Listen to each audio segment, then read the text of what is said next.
Nah, Mbak Azibah, ketika mengalami atau berada pada titik stagnasi produktivitas ini, apalagi mungkin yang perlu dilakukan dan perlu dicermati supaya kita bisa bangkit lagi dan bisa produktif lagi dan bisa terus meningkatkan semangat kerja kita lagi, Mbak Azimah.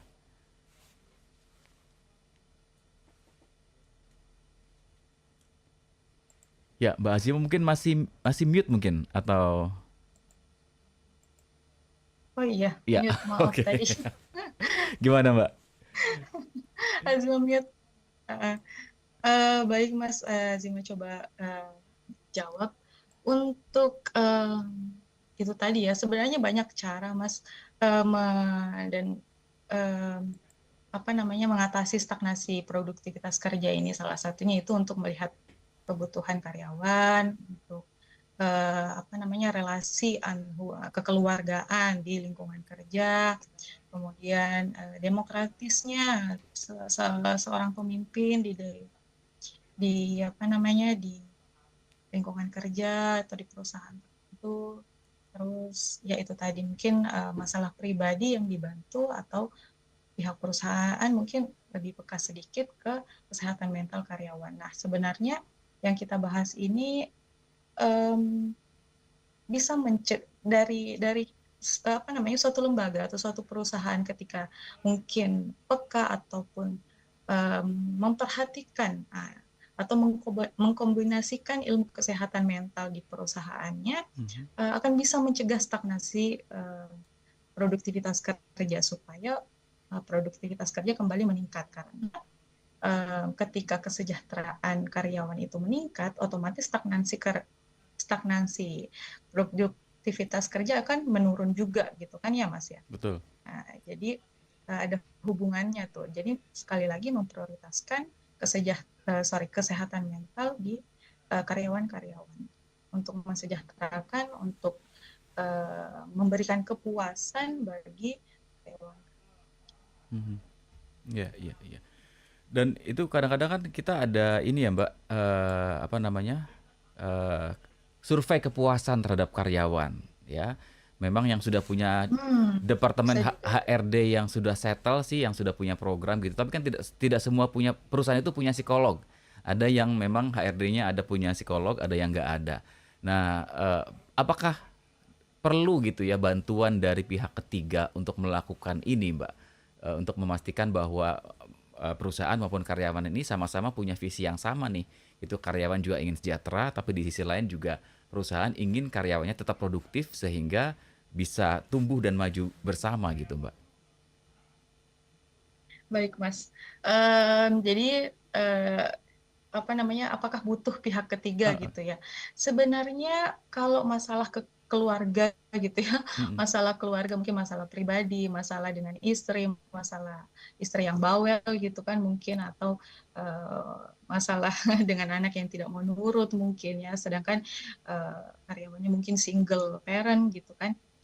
Eh, Kalau butuh pihak ketiga, mungkin tidak selalu butuh pihak ketiga ataupun butuh profesional ahli gitu. Mhm. Bisa pemimpinnya langsung mungkin yang memberikan contoh, bisa apa namanya bosnya langsung nih memberikan contoh, mendengarkan. eh, jadi bisa mengaplikasikan apa namanya ilmu-ilmu komunikasi gitu Mhm. yang efektif untuk mendengarkan, untuk fleksi, apa namanya menerima apa yang disampaikan sama karyawan itu sudah cukup apa namanya sudah cukup membantu beban Mhm. dari si karyawan itu sendiri. Mhm. Jadi tidak mesti langsung ke profesional ahli datangkan psikolog, padahal mungkin bisa diselesaikan secara kekeluargaan maksudnya atau bisa diberikan contoh dari pemimpinnya itu tadi. Terus juga ya itu sih yang mau Azima sampaikan kalau mungkin pemimpin-pemimpin ini ataupun bos-bos yang ada di lingkungan kerja sedikit apa namanya mungkin sedikit memiliki keterampilan konseling gitu ya. Mhm.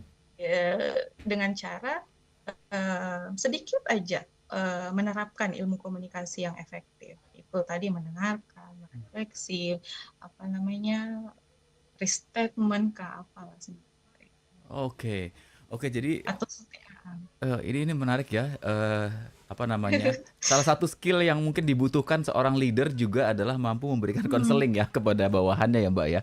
Eee Sedikit aja, teknik iya iya. konseling, Mau keterampilan konseling. dan yang paling penting bisa mendeteksi, ini ada masalah nggak dengan bawahan saya ya, kenapa dia saat Ya, itu betul, kan, ada Mas. kok stuck sekarang produktivitasnya, ada apa, kenapa, dan itu yang perlu digali kemudian dicari solusinya bersama-sama. Karena ketika stuck itu bukan cuma perusahaan yang merasa, akan terganggu mungkin secara pencapaian target, tapi juga karyawan gitu. Karena ketika stuck dia akan merasa tidak mampu mengaktualisasikan diri, tidak ada kepuasan dalam bekerja, dan rasanya juga akan jadi semakin gak nyaman. Bener nggak sih, Mbak, kondisi seperti itu ya?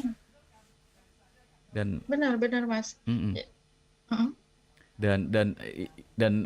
ya ketika stagnasi itu bisa dikurangi atau bisa dihilangkan ya akhirnya, kayak bernafas lega gitu ya, karyawan bisa produktif lagi dan iya kayaknya iya, seru betul. gitu ya, bisa Jadi berkontribusi. kembali lagi memprioritaskan kesejahteraan karyawan, untuk kembali, apa namanya, meningkatkan produktivitas kerja gitu. Oke. Baik, Mbak, setiap karyawan kan punya karakter yang beda-beda ya. Ada yang memang dia bisa dengan mudah mengungkapkan apa yang sedang dialami gitu ya. Tapi ada juga karyawan-karyawan yang tertutup gitu. Apa istilahnya saya lupa ya. Tapi dia sulit gitu, sulit untuk curhat, sulit untuk Mhm. mengungkapkan, cenderung memendam apa yang dirasakan, apa yang dialami. Nah, ini bagaimana? Yang kadang-kadang kondisi itu juga membuat stagnasi dari produktivitas karyawan tersebut di tempat kerja, Mbak Azima. Kalau misalnya memang, apa namanya, karyawannya mungkin cenderung pendiam Hmm. gitu, cenderung, apa namanya, menutup diri, apa yang mungkin bisa dilakukan adalah, mmm, untuk,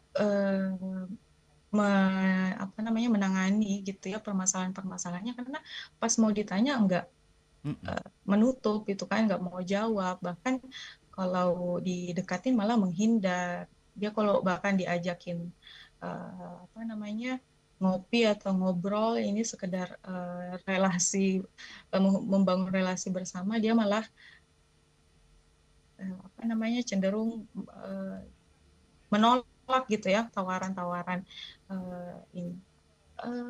Untuk pendekatannya sebenarnya, eee, otomatis tidak dipaksa gitu ya, Mhm. kemudian juga tidak didesak Mmm. gitu, Mas. Karena kalau orang-orang yang sensitif seperti itu akan semakin menghindar justru, Mmm. akan semakin menghindar kalau, selalu apa ya, istilahnya ini saya mau pakai bahasa Sulawesi. Di apa, Mbak? Didesak bener tadi? Ya didesak, apa tadi, Dipaksa gitu ya? dipaksa. Ini kan akan selalu, jadinya malah risih dia, malah tidak Ya, nyaman. Itu akan membuat dia semakin tidak nyaman, akan semakin menutup diri gitu. oke. Mmm, kalau Azima bilang sih akan selalu, tersedia gitu, tersedia, terbuka, apa namanya, untuk membantu. Jadi ya itu tadi sih, memang kuncinya tidak dipaksa, tidak didesak, kalau dia mau alhamdulillah, kalau enggak ya enggak gitu. Tapi ada celah-celah ketika kita bisa mendekatkan diri akan lebih baik pada saat, ada celah itu tadi. Mmm, dan celah itu mungkin ya, harus betul-betul tahu momentumnya ya, tahu saatnya Betul, gitu. momentum. Cari momentum dan cari saatnya ini yang agak susah ya, Mbak, ya. Kadang-kadang nemunya tuh kapan gitu ya. Tapi memang Iya, itu kalau mungkin kurang peka gitu, akan sulit menemukan celah gitu. Tapi kalau misalnya memang ada niat untuk membantu orang tersebut, insya Allah akan mendapat celah sih, Mas.